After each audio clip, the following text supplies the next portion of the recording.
성경은 저와 여러분들에게, 우리 예수 믿는 사람들에게 항상 기뻐하라고 했습니다. 쉬지 말고 기도하라고 했고요. 범사에 감사하라고 했습니다. 이것이 그리스도 예수 안에서 우리를 향한 하나님의 뜻이라고 했습니다. 그러니까 기뻐하고 기도하고 감사하는 것, 그것이 저와 여러분들을 향한, 교회와 그 안에 지체들을 향한 하나님의 뜻이죠. 하나님의 뜻이라는 것은 단순한 권고사항이라든지 부탁 정도가 아니고 명령이라는 의미가 있습니다. 오늘도 하나님은 우리에게 명령하고 계시는 거죠. 항상 기뻐하라고 명령하고 있습니다. 범사에 감사하라고 명령하고 있습니다. 그런 의미에서 이 기쁨은 그리스도인의 의무인 동시에 특권이고 또 트레이드 마크입니다. 저와 여러분들은 방금 우리 장로님의 기도처럼 환경이 좋든지 환경이 좋지 않든지를 떠나서 항상 기뻐해야 되는 그런 사람들이죠. 근데 항상 기뻐하기 위해서 우리가 꼭 그 기쁨만 의무적으로 행하는 것이 아니고 항상 기뻐하기 위해서 거기 따라와야 할 또 다른 하나의 그 과제가 있습니다. 오늘 설교 제목을 통곡하니라 라고 했는데, 기쁨과 통곡은 정반대의 이미지잖아요. 저와 여러분들이 경험적으로 이미 알고 있을 것입니다. 항상 기뻐하라는 주님의 뜻을 우리의 삶에서 잘 이렇게 드러내기 위해서는 기쁨과 정반대인 통곡하는 일이 때때로 얼마나 필요한지를 우리는 알고 있습니다. 아이러니기도 하죠. 기뻐하기 위해서 우리는 때때로 뭐 해야 한다고요? 통곡할 필요가 있습니다. 반대로 무슨 말이 됩니까? 때때로 우리의 삶에 통곡하는 일이 없다면 항상 기뻐하는 것이 불가능하다는 의미도 됩니다. 오늘 본문은 유명한 베드로의 부인 장면이죠. 내용은 너무 간단한 내용입니다. 너도 예수와 한패가 아니냐라는 사람들의 지적에 베드로가 무슨 말 하느냐, 나는 예수를 알지 못한다, 맹세까지 하고 저주까지 하면서 예수를 부인하는, 3번까지 예수를 부인하는 부인했던 베드로가 다구름 소리를 듣고 예수님의 말씀이 생각나서 밖에 나가서 심히 울었다, 심히 통곡했다 하는 간단한 내용이에요. 왜 우리의 삶에 때때로 이 베드로처럼 통곡하는 일이 필요한가 하는 것들을 오늘 좀 2가지의 이유로 말씀을 나누려고 합니다. 말씀을 나누기 전에 제가 준비한 영상이 있는데요. 패션 오브 크라이스트라는, 여러분 영화 잘 아실 것입니다. 멜 깁슨이 만든 영화. 그 영화의 장면 중에서 베드로가 예수님을 3번 부인하는 그것만 짧게 좀 편집을 했는데 함께 좀 보도록 하죠. 시간 관계상 그 앞부분을 다 보지는 못했지만 지금 이 영화에 나오는 베드로가 예수님을 부인하는 장면이 마태복음 본문의 그 내용과 딱 맞아 떨어지지는 않습니다. 그러나 어떤 분위기에서 베드로가 예수님을 부인했는지 분위기는 충분히 전달이 되는 것 같아서 잠시 영상을 조금 보았는데요. 영화에서는 다구름 소리도 들리지 않았잖아요. 그죠? 이 영상과 또 오늘 본문을 보면은 베드로가 왜 예수님을 부인했을 것 같습니까? 그리고 왜 통곡했을까요? 알려진 비하에 의하면 그날 밤새도록 새벽이 맞기까지 베드로는 통곡을 했다고 합니다. 잠깐 통곡하는 정도가 아니고, 보시다시피 지금 이 현장의 분위기는 이미 예수님이 그리스도 취급을 받지 못하고 있습니다. 오늘 69절과 71절도 보면 그 사람들이 예수님을 갈릴리 사람, 나사렛 예수 그렇게 불러요. 비천하게 취급하고 이미 그 불법 재판인 그 공회의 불법 재판을 통하여 신성모독이라는 죄로 사형 언도를 받고 있는, 그래서 네가 그리스도면 누가 때렸는지 알아맞혀보라고 조롱까지 당하는, 보았다시피 침뱉음을 얼굴에 당하는 그런 그 분위기입니다. 수모를 당하고 고통을 당하고 있고 멸시를 당하고 있는, 죽을 죄인의 취급을 당하고 있는 그런 비웃음과 공포의 분위기예요. 그 분위기 속에서 사람들이 베드로를 알아봅니다. 너도 예수와 한 패가 아니냐. 물론 그 순서는 조금 다르죠. 본문에는 여종 둘과 그리고 마지막에 남자가 되어 있지만 영화에는 조금 다르게 나오지만 여하튼 베드로가 3번씩이나 부인해요. 무슨 말 하느냐? 나는 모른다. 나는 도무지 모른다. 맹세도 하고 저주까지 하면서 그의 호언장담과 그의 뜨거운 마음과 진심과 상관없이 베드로는 예수님을 3번 부인하고 맙니다. 그러므로 지금 베드로가 부인하는 이 부인은 계산된 부인이 아니에요. 적극적인 부인입니다. 본능적인 부인이에요. 자기 마음과 상관없이 본능적으로 그냥 그 분위기 속에서 자기를 지키기 위하여 부인해버리는 것입니다. 마음은 그렇게 하고 싶지 않음에도 불구하고. 그렇기 때문에 사랑하는 여러분, 이 베드로가 예수님을 3번까지 부인했던 이 유명한 사건은 베드로에게 국한되는 것만은 아닙니다. 오늘 모든 교회와 저와 여러분들에게 동일하게 해당되는 사건이에요. 베드로는 모든 제자를 대변하고 있으며 한 걸음 더 나아가 모든 연약한 인생을 대변하고 있는 역할이죠. 아마 다른 제자들도 그러하고 저와 여러분들도 그 자리에 있었다면 그런 분위기 속에서 너도 한 패지라고 물음을 당했다면 10중 8구, 우리 중에 10중 8구는 별 수 없이 본능적으로 무슨 말 하느냐? 베드로처럼 부인했을 것입니다. 주 안에 사랑하는 여러분, 우리는 우리의 생각보다 더 빠르게 그리고 더 단호하게 하나님보다 우리 자신을 더 지키는 사람들입니다.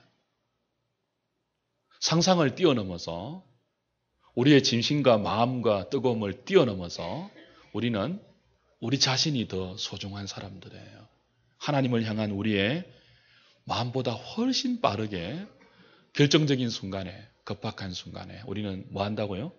자신을 지키기 위해서 본능적으로 이렇게 베드로처럼 반응하는 사람들입니다.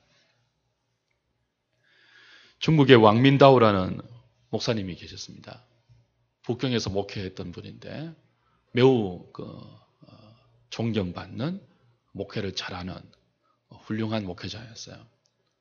근데 중국이 공산화되고 나서 교회 핍박이 몰려올 때 이 왕민다오가 공산당국에 잡혔습니다. 극심한 고문을 당하게 되죠. 고문을 당하다가 공산당이 제안을 합니다. 교회를 해롭게 하는 문서를 하나 주면서 여기에 사인하면 너를 보내주겠다라는 제안을 하죠. 고문을 견디다 못해 이 왕민다오는 교회를 해롭게 하는 문서에 친필로 사인을 하고 감옥을 나오게 됩니다. 나와서는 너무 괴로워서 북경 거리를 그렇게 헤매이고 다녔대요. 나는 베드로야. 나는 베드로야. 그렇게 막 외치면서 헤매면서 거리를 미친 사람처럼 배회했대요. 그러다가 결국 다시 그 공문서를 철회하고 스스로 감옥 안으로 다시 들어간 유명한 일화가 있죠. 주 안에 사랑하는 여러분, 12월 둘째 주입니다. 한 해의 마지막 끝자락에 와 있어요. 한 해를 돌아보고 또 새로운 한 해를 계획하는 그런 시점인데 이런 시점에 우리가 지난 한 해를 좀 베드로의 관점에서 우리 자신을 좀 반추할 수 있으면 좋겠습니다. 내가 거룩하니 너희도 거룩하라. 라는 표현을 받고 신년 초에 우리는 거룩하게 살기로 다 다짐을 하고 결심을 했습니다. 그렇게 마음을 안 가진 사람은 없을 거예요, 아마. 거룩하게 살고 싶지 않는 주의 백성들이 어디 있겠습니까? 마음으로 다 동의하고 그런 한 해가 되기를 우리가 소원했지 않습니까? 그런 우리의 마음과 달리 12월 둘째 주쯤 와 있는 우리의 지난 1년을 돌아보면 어떻습니까? 그 마음처럼 우리가 잘 따라 주었던가요?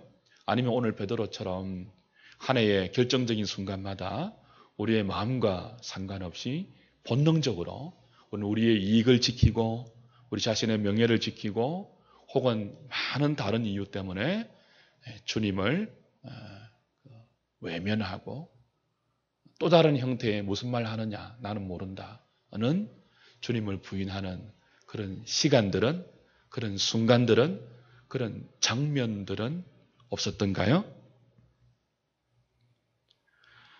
한두 번이 아니고 세 번, 네 번 반복되지는 않았는지요? 그런 의미에서 이 12월의 이 점에서 저와 여러분들의 양심은 안녕하신지요? 괜찮으신지요? 17세기 영국 주석가 유명한 매튜 헬리는 본문의 그 새벽닭 우는 소리를 양심의 소리, 양심을 깨우는 소리 그렇게 주석했는데 굉장히 옳은 주석이죠. 12월이 대선 전국이에요. 온 나라가 대선 전국 때문에 사실은 개인적으로 혹은 공동체적으로 참 자기의 그런 지난 1년을 이런 관점에서 돌아보는 분위기는 아닙니다, 사실. 그러나 우리는 이런 대선 전국 속에서도 베드로의 관점에서 우리의 지난 1년을 좀 돌아볼 필요가 있지 않겠습니까? 평소에는 새벽닭 우는 소리가 베드로에게 육신을 깨우는 소리였다면 지금 이날의 새벽닭 우는 소리는 자신의 잠자는 양심을 깨우는 영혼의 자명종이었습니다.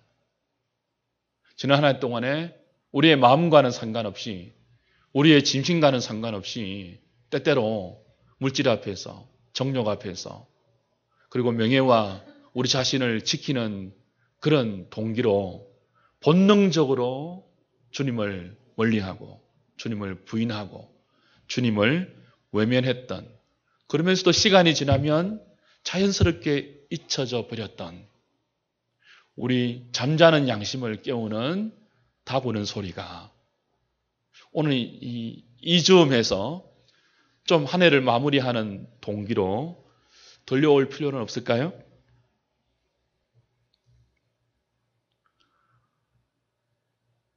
저와 여러분들은 성령 충만함의 은혜를 경험하는 사람들입니다. 그러나 늘 성령 충만하지는 않습니다. 하나님의 은혜를 받고 기뻐하고 감사하는 삶을 살 때도 있습니다.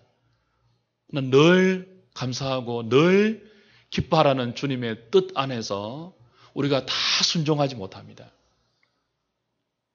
그렇기 때문에 때로는 우리의 삶에 이런 베드로처럼 주님께서 우리를 위해서 들려주시는 우리의 양심을 깨우는 닭 우는 소리가 들려오고 그 닭 우는 소리로 말미암아 자신의 모습을 좀 돌아보면서 통곡하는 시간이 필요해요. 특별히 언제요? 한 해의 마지막 시점에 절절하게 하나님 내가 이렇게 연약합니다. 그렇게 부인하고 싶은 사람이 어디 있겠습니까? 죽는 자리까지 같이 가겠다고 호언장담했잖아요. 감옥까지 같이 가겠다고. 그럼에도 불구하고 그런 자신의 의지와 상관없이 자기를 지키기 위해서 너무나 본능적으로 순식간에 무슨 말 하느냐 나는 모른다. 맹세까지 하고 저주까지 하면서 예수를 부인했던 베드로의 그런 모습이 우리 안에도 있지 않았습니까? 때로는 육적 충동을 이기지 못하고 죄악의 자리에 빠진 적은 없는가요? 단호히 거절해야 함에도 불구하고 그리고 우리의 마음은 그 끝없는 죄악의 유혹 앞에서 단호히 거절하고 싶음에도 불구하고 본능적으로, 충동적으로 가지 말아야 할 죄악의 자리에 빠진 적은 없는가요? 누가 그리스도인이 진리를 지키고 싶지 않겠습니까? 우리는 모두 진리 편에 서고 싶을 것입니다. 그러나 진리 편에 서야 한다는 것을 알면서도 때로는 분위기 때문에, 대세 때문에 비진리에 속해서 모두가 그러하기 때문이라는 자기 합리화 속에서 양심을 억누르고 살았던 순간은 없었는지요? 그래서 우리에게도 무엇이 필요합니까? 이런 우리의 양심을 흔들어 깨우는 영혼의 자명정 소리인 다구는 소리, 주님께서 예비하신 다구는 소리가 이 연말 즈음에 한 번씩은 우리의 심령에 들려올 필요가 있는 거죠. 모두가 문재인이냐 박근혜냐 그 소리만 충만한 우리 분위기 속에서 우리는 주님께서 교회 가운데 저와 여러분들을 향하여 예비해 놓으신 우리의 영혼을 깨우는 새벽닭 우는 소리, 그 소리에 좀 귀를 기울여야 할 필요가 있는 것 같습니다. 그 닭 우는 소리가 들려야지 내가 왜 이렇게 연약한지를 알 수 있습니다. 왜 내가 이렇게 쉽게 무너지는 존재인지를 알 수가 있어요. 그래야지 우리는 한 해를 마무리하면서 자신을 돌아보지, 자신을 의지하지 않을 수 있습니다. 우린 별 수 없어요. 우린 너무 연약한 존재예요. 우린 너무 쉽게 무너지는 존재예요. 강한 듯 보여도요. 너무 쉽게 무너집니다. 그래서 통곡이 필요해요. 하나님, 내가 이런 존재입니다. 무너지고 싶지 않은데 너무 쉽게 무너집니다. 자식 때문에, 환경 때문에, 누군가의 한마디 소리 때문에 우리는 너무 쉽게 무너지지 않습니까? 일어서서 용맹한 그리스도의 군사처럼 이 험한 세상을 이리저리 헤치고 다니면서 승리하는 삶을 살기를 다 소원하는데 그 소원과는 달리 이런저런 소리 한마디에 그냥 속절없이 무너지고 아픈 가슴을 부여잡고 피 철철 흘리면서 헤어나지 못하는 우리의 연약함. 고치는 것은 주님이 예비해 놓으신 다구는 소리를 믿음으로 들을 수 있을 때, 그리고 그런 자신을 다 숨김없이 내어놓고 주님 앞에, 하나님, 왜 이렇게 쉽게 무너집니까? 내가 왜 이렇게 쉽게 쓰러집니까? 통곡할 때 새롭게 해주시는, 다시 굳게 붙들어 주시는 하나님의 은혜가 우리에게 있을 것입니다. 오늘 베드로가 새벽닭 우는 소리를 듣고 자신의 연약함을 발견하고 한없이 송구한 마음으로 통곡하지 않았습니까? 사실 우리는 알잖아요. 그 통곡은, 베드로의 통곡은 통곡으로 끝나지 않았죠. 주님이 베드로를 다시 세워주시고 굳게 해주시고 잡아주시는 중요한 통로가 되었습니다. 오늘 여러분들에게 주님이 준비해 놓으신 닭 우는 소리가 다 들려올 수 있기를 주의 이름으로 축복합니다. 본문에는 없지만 베드로가 통곡한 또 하나의 이유가 있어요. 오늘 그거를 찾고 말씀을 좀 마무리할게요. 누가복음 21장 가보십시오. 22장입니다. 마태, 마가, 누가입니다. 22장 61절 62절.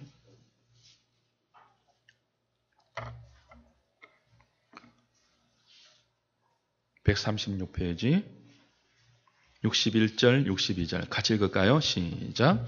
주께서 돌이켜 베드로를 보시니 베드로가 주의 말씀 곧 오늘 닭 울기 전에 내가 3번 나를 부인하리라 하심이 생각나서 밖에 나가서 심히 통곡하니라. 자, 다른 복음서에는 없는 기록이 누가복음에서는 있어요. 닭 울기 전에 3번 나를 부인하리라는 주님의 말씀이 생각났다 했는데 그 전에 누가는 무엇을 더 첨가합니까? 주께서 돌이켜 베드로를 보시니 주의 말씀이 생각났다 그랬습니다. 아까 우리 영화에서 끌려가시면서도 베드로를 보셨던 주님의 시선이 나왔잖아요. 저는 그 장면이 잊혀지지가 않아요. 자기를 보는 그 주님의 시선을 베드로가 대하고 밖으로 나가서 심히 울었잖아요. 그러니까 새벽닭 우는 소리도 베드로가 통곡한 하나의 모티브, 동기가 되었지만 또 하나의 동기가 뭐라고요? 3번씩이나 부인했던, 본능적으로 그렇게 자기를 지키려고 예수님을 부인했던 그 베드로를 바라보시는 말없는 주님의 시선을 베드로가 대하고, 그리고는 뭐예요? 밖에 나가서 심히 통곡했어요. 여러분, 한 해 동안에 우리는 알게 모르게 많은 것들을 바라보고 살아왔습니다. 우리가 정말 이 한 해의 끝자락에서 다시 대해야 할 시선이 하나 있어요. 그게 뭘까요? 우리를 이렇게 말없이 바라보시는 주님의 시선입니다. 자신을 지키려고 그렇게 죽는 자리까지 함께 가겠다고 했던 이 베드로가 순간적으로 무너지면서 부인하는 이 베드로, 그 베드로를 바라보시는 주님의 시선은 어떤 시선이었을까요? 원망의 시선이 아니었겠죠. 정죄의 시선이 아니었겠죠. 이미 주님은 베드로가 그렇게 무너질 줄을 알고 계셨잖아요. 이미 예고하셨잖아요. 그리고는 바라보셨거든요. 여러분, 그 베드로를 바라보셨던 주님의 눈길이 어떤 눈길이었습니까? 어떻게 느껴졌어요? 헬라어 원문에는요, 찬찬히 바라보는 그런 뜻입니다. 그 고난의 자리를 향하여서 이제 끌려가시면서도, 그 와중에서도 주님은 베드로를 바라보십니다. 찬찬히 바라보십니다.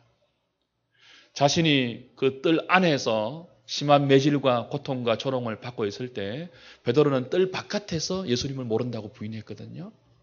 끌려가면서 두 시선이 마주친 거예요. 그리고 그 마주치는 시선 앞에서 베드로는 무너지죠. 통곡하죠. 왜 통곡할까요? 정죄하는 시선이기 때문에 그렇지 않습니다. 원망하는 시선을 보고 너무 미안해서 그런 것도 아니에요. 물론 그런 것이 미안한 송구한 마음이 없는 것은 아니겠지만 그 베드로를 바라보는 주님의 시선에는 긍휼의 시선, 용서의 시선, 사랑의 눈길이기 때문에 그렇습니다. 내가 그랬지 베드로야. 그리고는 끌려가잖아요. 보시면서 끌려가잖아요. 이렇게. 네가 그렇기 때문에 네 마음과 상관없이 그렇게 자신을 지키기에 급급한 너이기 때문에 내가 너를 위해서 잡혀간다는 눈길이에요. 베드로 안에는 그렇게 본능적으로 자기를 지키려는 자신의 연약함에서 일어날 수 있는 힘과 능력이 없습니다. 아무리 다짐해도 반복될 수밖에 없어요. 3번, 4번 똑같은 상황이 와도 베드로는 3번, 4번 부인할 것입니다. 베드로 안에는 그 상황을 개선시킬 만한 능력과 힘과 조건도 없어요. 우리는 다 그렇게 비겁한 인생들입니다. 자기 사는데 급급한 인생들이에요. 이런 베드로를 결정적으로 새롭게 할 수 있는 유일한 방법이 뭡니까? 그런 베드로를 위해서 주님이 직접 잡혀가시는 거예요. 십자가로 가시는 거예요. 그리고 그 베드로를 위해서 죽임 당하시는 거죠. 베드로를 위해서 부활하시는 거죠. 부활하셔서 성령을 주시는 거죠. 그리고 다시 굳게 일으키는 거죠. 베드로는 오늘 저와 여러분들의 대표적인 모습 아닙니까? 순간순간 왜 그렇게 자주 넘어지는지, 왜 그렇게 자주 실족하는지, 왜 그렇게 자주 우리의 진심과 상관없이 주님을 부인하고 외면하고 우리는 우리 자신의 욕망을 향하여 질주하는지, 이런 우리들을 주님은 지금도 바라보고 계십니다. 말없이 바라보고 계세요. 물끄러미 바라보고 계세요. 너 한 해 동안 고생했지. 그죠? 한 해 동안 그렇게 고군분투하면서 살아왔지. 이런 우리를 주님은 다 아세요. 불쌍히 보십니다. 그 자신을 버려도 마땅한 자신을 불쌍히 보시는 말없는 주님의 시선을 대할 때 베드로는 무너지고 통곡하면서 다시 새로워지는 것입니다. 여러분, 한 해를 마무리하는 12월 달에 주님의 시선을 대하지 않으면요, 우린 여전히 많은 것들을 바라보게 됩니다. 많은 것들을 바라보면서 정작 주님이 우리를 보시는 그 주님의 시선을 마주 보지 못하면 우리는 개선될 수 없어요. 회복될 수 없고 나아질 수 없습니다. 저와 여러분들의 1년이 어떤 모습이었던지, 어떤 실패와 어떤 넘어짐과 어떤 연약함이 있었던지 상관없이 우리를 그렇게 바라보시면서 다시 기회를 주시고, 나는 너의 연약함을 안다. 너 힘으로는 그렇게 될 수밖에 없는 것, 너 한 해를 살면서 또다시 느꼈지. 그래서 내가 십자가로 가서 말없이 우리를 보시면서 오늘도 우리를 세우시기를 원하시는 주님의 시선이 여러분들의 눈길을 기다리고 있습니다. 눈 좀 맞추자고. 그렇게 여러분을 바라보시는 주님의 시선을 여러분이 마주 볼 때 우리는 뭐예요? 세상의 미련을 끊을 수 있습니다. 죄악의 자리에서 걸어 나올 수 있습니다. 그 주님의 눈길을 대할 때 이런 우리 자신을 알면서도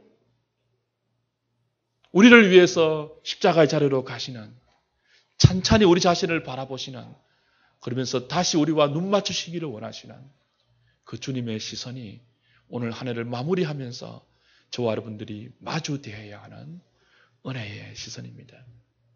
주 안에 사랑하는 여러분, 그 은혜의 시선을 대할 때 우리는 통곡하게 됩니다. 이런 나를 용서하시는 주님의 은혜를 대할 때 우리는 통곡하게 되죠. 그리고 그 통곡을 통해서 우리는 진실로 주는 나의 그리스도라는 고백을 다시 확인할 수 있습니다.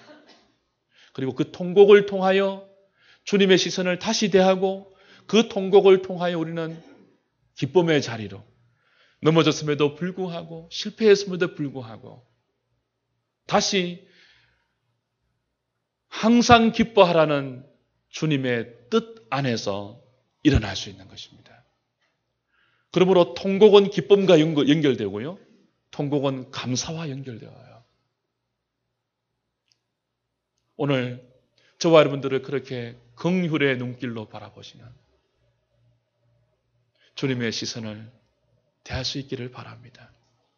그리고 어떤 형태든지 소리내어 울지는 않더라도 여러분 한 해의 마지막 순간에 영혼으로부터 우리의 양심을 점검하고 주 앞에서 우리를 새롭게 하시기를 원하시는 주님 앞에 통곡하는 시간. 저는 내일부터 이제 한 주간 동안 기도원에 좀 다녀오려고 해요. 저도 그런 시간을 좀 가지려고 해요. 여러분도 저는 없지만 새벽에 좀 나오셔서 기도하십시오. 말씀을 통하여 다구는 소리를 좀 들으십시오. 말씀을 통하여 우리들을 계속 바라보고 있는 주님의 시선을 마주 대할 수 있기를 바랍니다. 그리고 주님 앞에서 통곡하시고 기쁨을 회복하시고 사명을 회복하시고 일어날 수 있는 힘을 다시 얻어서 용기를 얻는 하누리 식구들 다 될 수 있기를 주의 이름으로 축복합니다.